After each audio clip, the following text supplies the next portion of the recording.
Janasena party అధినేత పవన్ కళ్యాణ్ సంచలన విషయాలు వెల్లడించారు. పిఠాపురం నియోజకవర్గ నేతలతో సమావేశమైన పవన్ కళ్యాణ్ మాట్లాడుతూ తాను అందరినీ కలవాలని భావిస్తానని, అయితే ప్రోటోకాల్ పాటించాల్సి ఉంటుందని తెలిపారు.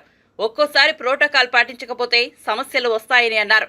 ఇటీవల తనను కలిసేందుకు ఎక్కువ మంది వచ్చినప్పుడు వారిలో కిరాయి మూకలు కూడా చొరబడుతున్నారని, సన్నటి బ్లేడ్లు ఉపయోగించి భద్రతా సిబ్బందిని కోసేస్తున్నారని, తనను కూడా కోశారని పవన్ వెల్లడించారు. మొన్న పిఠాపురంలో కూడా ఇదే జరిగిందని తెలిపారు. అందువల్ల అందరినీ కలవలేకపోతున్నారని చెప్పారు. మన ప్రత్యర్థి పార్టీ పన్నాగాలు మీకు తెలుసు కాబట్టి అందుకు తగినట్టుగా మనం జాగ్రత్తగా వ్యవహరించాల్సి ఉంటుందని పవన్ కళ్యాణ్ పిలుపునిచ్చారు.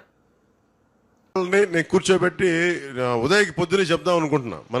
మన కమిటీ కూడా ఈ కొద్ది సంవత్సరాల్లో లేదు, ఇక్కడ కూర్చొని పాప మీరు అందరూ నలిగిపోతారు, మీరు రావాలని ఉంది కానీ మీరు రాలేకపోతున్నారు. నేను కనీసం రోజుకి ఒక 200 మందికి పిలిచి నేను ఫొటోస్ ఇస్తాను. నేను కాకపోతే అంటే ఎందుకు మనకేంటి కొన్ని ప్రోటోకాల్స్ పాటించకపోతే ఏమైపోద్ది అంటే, చాలామంది కొంతమంది ఈ కిరాయి మూకలు ఏం చేస్తారంటే, ఎక్కువ మంది వచ్చినప్పుడు సన్న బ్లేడ్లు తీసుకొచ్చి కట్ చేస్తూ ఉన్నారు సెక్యూరిటీ వాళ్ళని కూడా, నన్ను కూడా. మన ఇక్కడ కూడా జరిగింది. అందువల్ల ఏంటంటే కొంచెం ఇలాంటి పరిస్థితుల్లో మీకు మన ప్రత్యర్థి పార్టీ పన్నాగాలు తెలుసు కాబట్టి అందుకని కొంచెం స్ట్రీమ్ లైన్ ఉంటే మనం చేసుకోవడానికి బాగుంటుంది.